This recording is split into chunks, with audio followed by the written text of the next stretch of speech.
তোমার গায়ের ধুলো, এটা তো ধুলো না, এটা মনে করো যে আমার আমার আশীর্বাদ। আমি আমি আমি এরকম লোকে খুঁজছিলাম না বাবু। তেল ছাড়া পরোটা, তেল ছাড়া।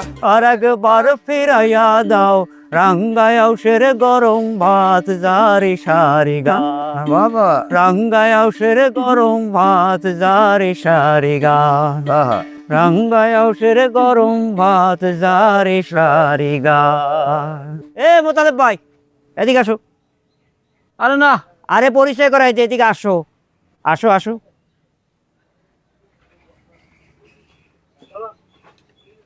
ভাই, ওনার নাম হয়েছে মোতালেব মিয়া, এই গ্রামেরই কৃষক, চাষবাস করে। যখন ওই চাষবাসে একটু আকাল থাকে, সমস্যা তৈরি হয়, তখন হচ্ছে তিলের খাজা বেচে। তো ওনার বাবাও কৃষিকাজ করতেন, উনিও তিলের খাজা বেচতেন, উনিও কৃষিকাজ করে। ও একটু সমস্যা হলে উনি আবার এই তিলের খাজা বেচে। তো ওই যে আপনারা কইছিলাম না, ওই যে তিলের খাজা অয়েল মিল কোম্পানির লোক একটা বাপ ধরে নিয়ে এসে, কইছিলাম না, এই সেই বাপ, এই যে দেখেন, এই সেই বাপ।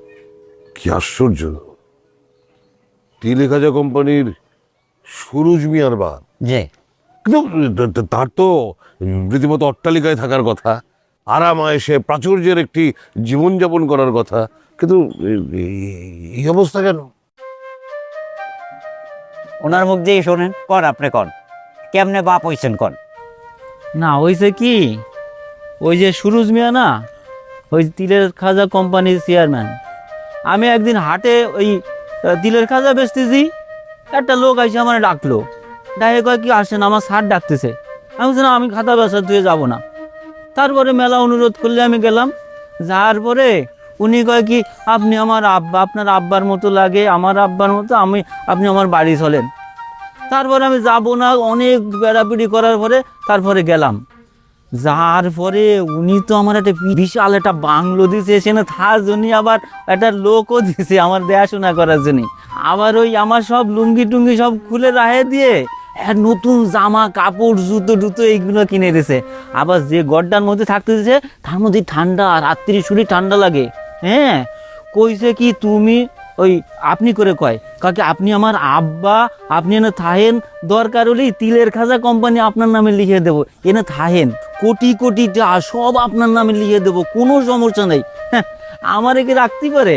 আমি ওনে থাইনি, আমি চলে আসি। আরে আমার কৃষিকাজ কিরা করবে? আমার সন্ধে হলে তিলের খাজা নিয়ে 8 জাতি হয়, এনে জাতি পারবো না, এটা হয় নাকি? চলে আসি আমি। ভাই ভাই মোতালেব ভাই, আমি আমি একটু তোমার সাথে কোলাকুলি করতে চাই। ওরে ও স্যার, ও গায়ে ধুলো লেগে যাবেন, আমার গায়ে সাদা গায়ে ধুলো। আরে কি আরে, বলছি?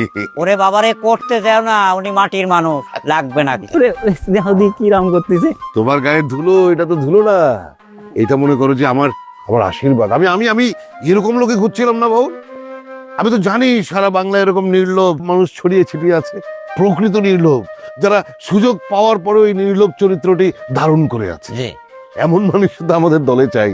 হ্যাঁ মোতালেব ভাই, আমি আমার দলের 1 নম্বর সদস্য করব তোমাকে।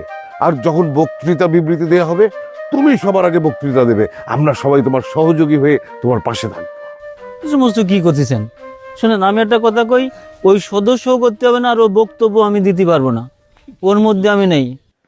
আরে তোমার মতো এই সাধারণ সৎ নির্লোভ লোক যদি ডাক না দেয়, তাহলে সারা বাংলায় যেই সৎ লোকেরা মানে ছড়িয়ে ছিটিয়ে আছে, তাদেরকে আমরা এক করব কি করে? তোমাকে আমাদের সাথে থাকতে হবে ভাই। কি গ্রাম করে। আচ্ছা, আচ্ছা আসেন। ওয়ালাইকুম আসসালাম।